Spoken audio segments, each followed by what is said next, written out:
Lazy লেখা, lazy কথাবার্তা অনলাইনে, এবং যেটা হচ্ছে যে ব্লেম গেমটা অনেক বেশি। একে ব্লেম দিচ্ছে, আমাকে ব্লেম দিচ্ছে, ওকে ব্লেম দিচ্ছে, এবং অনেক ক্ষেত্রে অনেকে নোংরামির আশ্রয় নিচ্ছে। তো ফলে যেটা হচ্ছে যে যেই আলোচনাগুলো আমরা চাচ্ছি সেই আলোচনাগুলো আমরা দেখছি না, যেই আলোচনাগুলো দরকার। প্রথম কথা হচ্ছে যে গত 15 মানে হাসিনার 15.5 বছরের শাসন আমলে জার্নালিজমের উপরে একটা ট্রাস্ট ডেফিসিট তৈরি করেছে। একটা ভয়াবহ রকমের একটা ট্রাস্টের একটা ডেফিসিট তৈরি হয়েছে। সেই জায়গা থেকে আমরা এই গভর্নমেন্টটা উত্তরণের চেষ্টা করছি। আমরা উত্তরণ করছি, এবং আমরা যেই কাজগুলো হাসিনার আমলে হয়েছে সেটা আমরা চাচ্ছি যে সেই কাজগুলো যাতে আমাদের সময় না হয়, এবং টু সাম এক্সটেন্ট আমরা বলবো আমরা এই কাজগুলো আমরা ভালোভাবেই করতে পেরেছি। প্রথম কথা হচ্ছে যে জার্নালিস্টদের মুখ বন্ধ করে কিভাবে। আপনি অ্যাডমিনিস্ট্রেটিভ ওয়েতে করেন, লিগাল ওয়েতে করেন, এবং আপনি সামাজিক প্রেশারের মাধ্যমে করেন। তিনটা খুব বড় একটা টুল। আমরা অ্যাডমিনিস্ট্রেটিভ কোনো টুল ইউজ করছি না যে মানুষের কোনো জার্নালিস্টের মুখটা বন্ধ করার জন্য। অ্যাডমিনিস্ট্রেটিভ ওয়ে কি, সেটা হচ্ছে আগে আমরা দেখেছি মন্ত্রী মিনিস্টার ফোন করতেন, সামন করতেন, এবং সবচেয়ে যে ন্যাক্কারজনক ছিল যে যেগুলো এজেন্সি যার ন্যাশনাল সিকিউরিটি নিয়ে কাজ করার কথা ছিল তারা অযাচিতভাবে সাংবাদিকদের কাজে হস্তক্ষেপ করতেন। ডিজিএফআই করতেন, ডিবি করতেন, অনেক সময় সিটিডিসি করতেন। হ্যাঁ, ওনারা চেতেন যে বাংলাদেশের দাস সাংবাদিকতা হোক, এবং অনেকেই সেই দাস সাংবাদিকতা করে যারা করতেন তারা ফিনান্সিয়ালি বেনিফিটেড হতেন। তা আমরা এই কাজটা তো করছি না। আপনার কোনো নমুনা যদি পান যে আমাদের সময় অ্যাডমিনিস্ট্রেটিভ ওয়েতে আমরা কোনো ধরনের কোনো প্রেশার তৈরি করে কাউকে তার জার্নালিজমের থেকে আমরা দূরে সরাচ্ছি। আমরা যদি মিথ্যা নিউজ হয় আমরা বলছি যে আপনার নিউজটা মিথ্যা, প্লিজ চেঞ্জ করেন। অনেকে চেঞ্জ করছেনও না, উনি বলছেন যে না আমারটাই সত্য। তাহলে সেক্ষেত্রে উনি ওনারটা যখন বলছেন, বাট আমরা আমাদের জিনিসটা জানানোর কথা আমরা জানিয়ে দিচ্ছি যে আপনার নিউজটা এই জায়গাটা মিথ্যা, এই জায়গাটা এটা ফেক, এবং আমরা চাই যে সবাই রেসপন্সিবল জার্নালিজম করুক।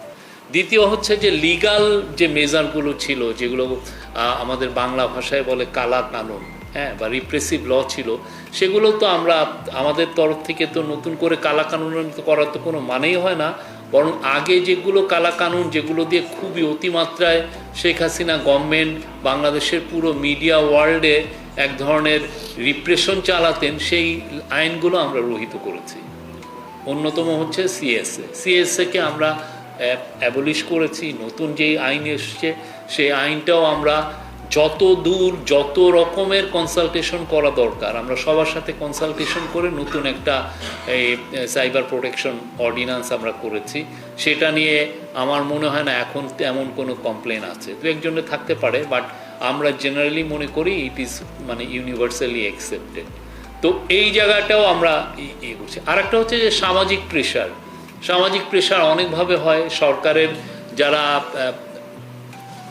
সরকারের দ্বারা যারা বেনিফিটেড হন মালিকরা, হ্যাঁ, বা মালিকের অনুগস্ত যারা সাংবাদিক, যারা এক একটা মিডিয়া হাউসের বড়, তারা তো সামাজিকভাবে বেনিফিটেড হতে চান। তারা পূর্বাচলের প্লট চান, বা মালিক চান যে তার একটা বড় এগ্রিমেন্ট, সরকারি একটা কন্ট্রাক্ট চান। এই যে ভাবে যেটা দিয়ে তারা জার্নালিজমকে রিয়েলি কন্ট্রোল করতে পারেন, এই জায়গাটাও তো আমরা করছি না।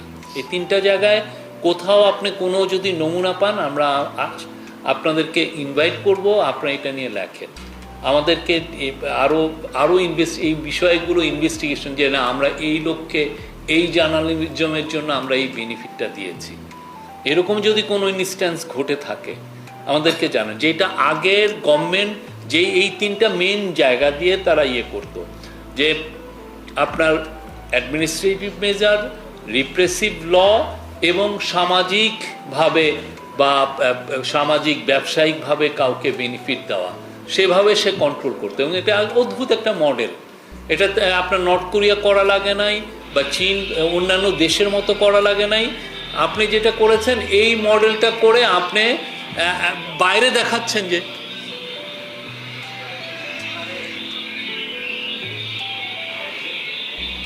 সাইলেন্ট করে দেয়, অফ করে আপনি বাইরের যে দেশগুলোয় আপনি মানে যেগুলো রিপ্রেসিভ কান্ট্রিতে যে মডেলটাই ওই মডেলে ওনারা জানি নাই।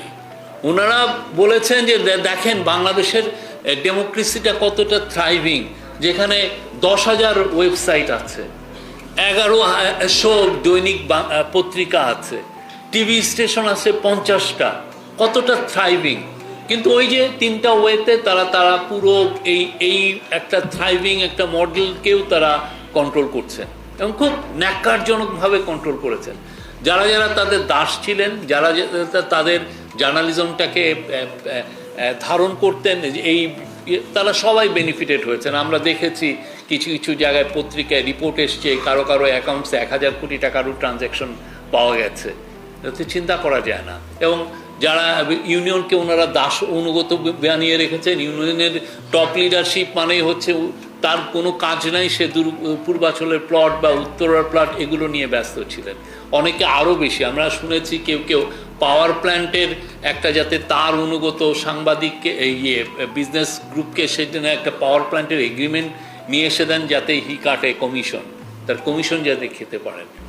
এই জার্নালিজমটা ছিল, এই জার্নালিজমটা একটা ভয়ানক রকমের ট্রাস্ট ডেফিসিট তৈরি করেছে। এই ট্রাস্ট ডেফিসিট থেকে উত্তরণের জন্য এখন সত্যিকার অর্থে যে কাজটা আমরা সবাই করতে পারতাম, আমি সরকারের তরফ থেকে আমরা একটা মিডিয়া কমিশন সরকার করে দিয়েছে, এটা একটা সুন্দর একটা রিপোর্ট এসছে। কিন্তু যারা ইন্ডিভিজুয়াল, যারা জার্নালিজম করে পত্রিকা টিভি স্টেশন, যারা এইটার ভেহিকল ছিলেন এই বাজে জার্নালিজমের, তারা তো কেউ নিজে সেলফ অডিট করেন নাই। তারা তো কেউ নিজের 15 বছরের কাজগুলো নিয়ে জনসম্মুখে এসে বলেন নাই যে আমি সরি। কেউ বলেছেন যে আমি সরি, আমি আপনার অধিকার কেড়ে নিয়েছি, আমি আপনাকে জঙ্গি হিসাবে করেছি, আমি আপনাকে বলেছি যে আপনি জামাত শিবির, আমি আপনাকে আপনার পার্টি আপনার পলিটিক্যাল রাইটসটাকে আমি কেড়ে নিয়েছি, আমি আপনাকে গুম হওয়ার যে ক্ষেত্র তৈরি করা, গ্রাউন্ড তৈরি করেছি যাতে আপনি গুম হতে পারেন। আমি কি এই যে জার্নালিজম করেছি, এবং অনেক রেসপেক্টেড ডেইলি এই জার্নালিজম করেছেন, তারা কি কোনো সময় বলেছেন যে না আমরা সরি, বা তারা একটা ইন্ডিপেন্ডেন্ট অম্বুডসম্যান এনে বলেছেন যে না ওকে আমরা গত 15 বছরে যে জার্নালিজমটা করেছি, এই অম্বুডসম্যান এই 15 বছরের জার্নালিজমটা সে দেখবে যে তার কি রকম জার্নালিজম হয়েছে, আমরা কি জার্নালিজম করেছি সে ইন্ডিপেন্ডেন্টলি বলে সে যেই ধরনের আমাকে পরামর্শ দেয় যে না আপনারা এই জায়গায় ফেইলিউর ছিল, প্লিজ আপনারা এই জিনিসগুলো রেকটিফাই করে আপনি তাহলে কি you can make a fresh start. এখন যে আপনি যেটাকে মব বলছেন, সে তো তৈরি হচ্ছে, বা আমি ওইটাকে মব বলছি না, আমি বলছি এটাকে প্রেশার গ্রুপ, সে তৈরি হচ্ছে সেই আগের এই যে জার্নালিজমের ফেইলিউরের কারণে। সে কেন তৈরি হওয়ার গ্রাউন্ড তৈরি হচ্ছে, কেন সে তো অ্যাফেক্টেড হয়েছে, সে তো সারা 15 বছরে তারে আপনার কোনো মিনিমাম সিভিল লিবার্টিস আপনি রাখেন নাই,